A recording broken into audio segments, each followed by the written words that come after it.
सभी को जय मसीह की। आज हम उत्पत्ति का चैप्टर 11 को रीड करेंगे और हिंदी में इसकी एक्सप्लेनेशन करेंगे ताकि जो हिंदी वालों को भी समझ आए और जो जन इस वीडियो को देखेगा वो ब्लेस होगा, आशीषित होगा प्रभु यीशु मसीह के नाम में। आमीन आमीन। ਬਾਬਲ ਦਾ ਬੁਰਜ। ਉਸ ਸਮੇਂ ਧਰਤੀ 'ਤੇ ਸਭ ਲੋਕਾਂ ਦੀ ਇੱਕ ਭਾਸ਼ਾ ਸੀ, ਜਿਸ ਦੇ ਬੋਲਾਂ ਵਿੱਚ ਕਿਸੇ ਤਰ੍ਹਾਂ ਦੀ ਭਿੰਨਤਾ ਨਹੀਂ ਸੀ। ਉਹ ਲੋਕ ਪੂਰਬ ਦੀ ਵੱਲ ਯਾਤਰਾ ਕਰਕੇ ਸਿਨਾਰ ਦੇਸ਼ ਦੀ ਧਰਤੀ 'ਤੇ ਪਹੁੰਚ ਗਏ। ਉੱਥੇ ਉਹ ਰਹਿਣ ਲੱਗ ਪਏ। ਉਹ ਇੱਕ ਦੂਜੇ ਨੂੰ ਬੋਲੇ, ਆਓ ਅਸੀਂ ਇੱਟਾਂ ਬਣਾਈਏ ਅਤੇ ਅੱਗ ਵਿੱਚ ਪਕਾ ਲਈਏ। ਸੋ ਉਹਨਾਂ ਕੋਲੇ ਪੱਥਰ ਦੀ ਥਾਂ ਇੱਟਾਂ ਅਤੇ ਸੀਮਿੰਟ ਦੀ ਥਾਂ ਗਾਰਾ ਸੀ। ਉਹ ਬੋਲੇ, ਆਓ ਹੁਣ ਅਸੀਂ ਇੱਕ ਸ਼ਹਿਰ ਬਣਾਈਏ ਜਿਸ ਵਿੱਚ ਇੱਕ ਉੱਚਾ ਬੁਰਜ ਹੋਵੇ, ਜਿਸ ਦਾ ਗੁੰਬਦ ਆਕਾਸ਼ ਤੱਕ ਹੋਵੇ। ਇਸ ਤਰ੍ਹਾਂ साडा एक ना होवेगा कि असी धरती ते खिल्लर ना जाइए। तद क्या हुआ, जो लोग थे वो एक ही भाषा बोलते थे, उनकी भाषा में कोई भिन्नता नहीं थी। तो वो यात्रा कर कर सिनार देश में पहुंच गए थे। वो बोले कि अब हम एक जो शहर बनाते हैं और उसमें एक बहुत ऊंचा जो मीनार बनाएंगे ताकि जो हम एक दूसरे के साथ रहें, हम एक दूसरे से अलग ना हो जाएं। तब उनके पास जो थी वो पत्थर नहीं था, ईंटें थी और गारा था। तो उन्होंने वो करना शुरू कर दिया।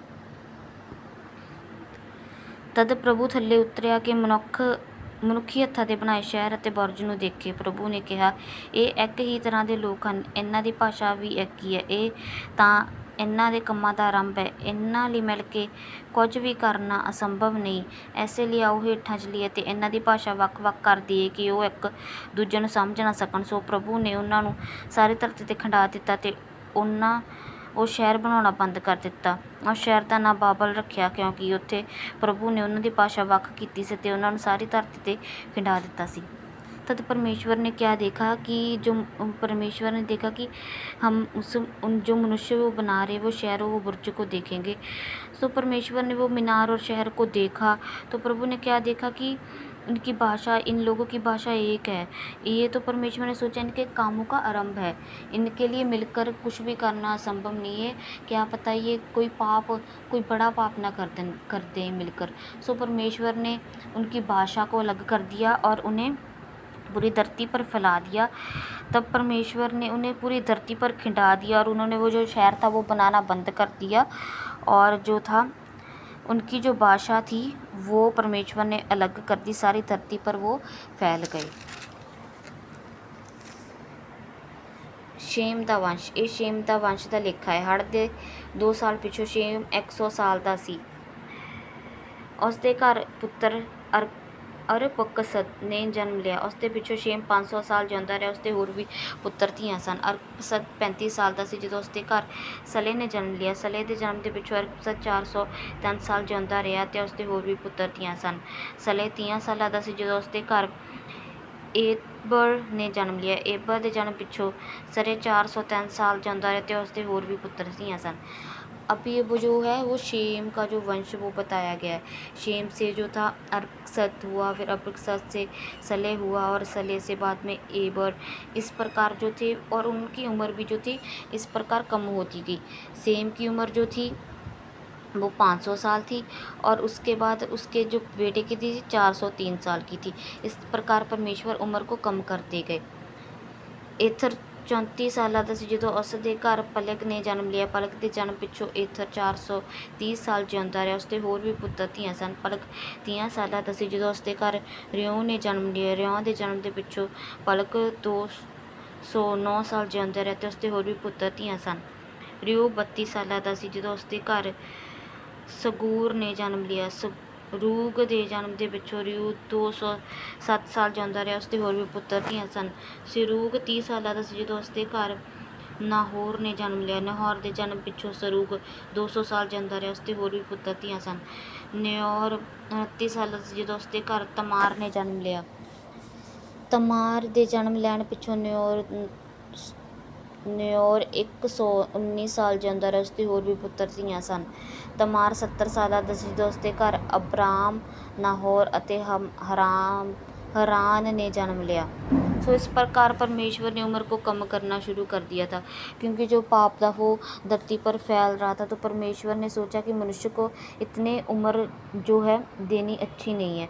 सो परमेश्वर ने उन्हें 500 फिर 400 ऐसे कम कर परमेश्वर ने जो था उनकी उम्र को कम करना शुरू कर दिया था। और जो तमार था वो सिर्फ 119 साल ही जीवित रहा था।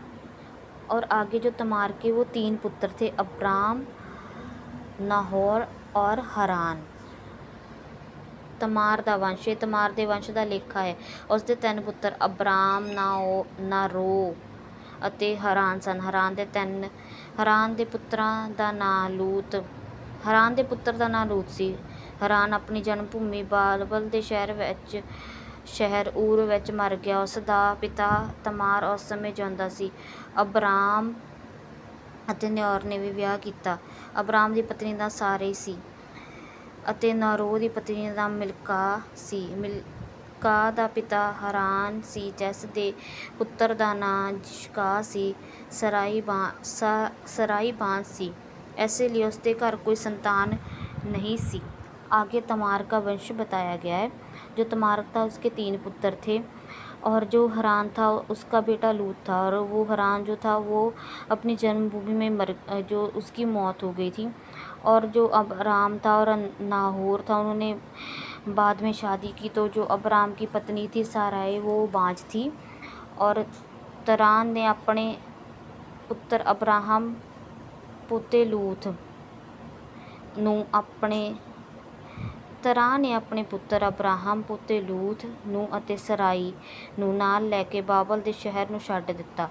ਉਹ ਉੱਥੋਂ ਕਨਾਨ ਦੇਸ਼ ਵੱਲ ਚੱਲ ਪਏ। ਉਹ ਚਲਦੇ ਚਲਦੇ ਹਰਾਨ ਸ਼ਹਿਰ ਵਿੱਚ ਪਹੁੰਚ ਗਏ ਅਤੇ ਉੱਥੇ ਹੀ ਵਸ ਗਏ। ਤਰਾਂ ਜਿੱਥੇ ਵੀ ਉੱਥੇ ਹੀ 250 ਸਾਲਾਂ ਦਾ ਹੋ ਕੇ मर गया। तब जो तरा था उसने अपने बेटे अब्राहम, उसकी पत्नी साराई और अपने पोते लूत को लेकर वो शहर को छोड़ दिया और वो कनान देश की तरफ चले गए। और वहाँ पर वो जो था तरा था वो 205 साल का होकर उसकी मौत हो गई थी। इस प्रकार जो इसमें जो है इस चैप्टर में हमें बाबल की जो मीनार थी उसके बारे में बताया कि परमेश्वर ने उन्हें अलग कर दिया, उनकी भाषा को अलग कर दिया ताकि जो कोई गलत काम ना कर दें। और जो सारा वंश का था शेम का, उसके बारे में बताया गया है। और परमेश्वर अब उनकी उम्र को जो थे उन्हें कम करना शुरू कर दिया था। और परमेश्वर ने वो उम्र जो थी 120 इतनी तय कर दी थी ताकि जो मनुष्य है वो ज़्यादा पाप ना कर जाए। ज़्यादा उम्र से वो और भी अधिक पाप करता तो परमेश्वर ने उनकी उम्र कम कर उसे तय कर दिया।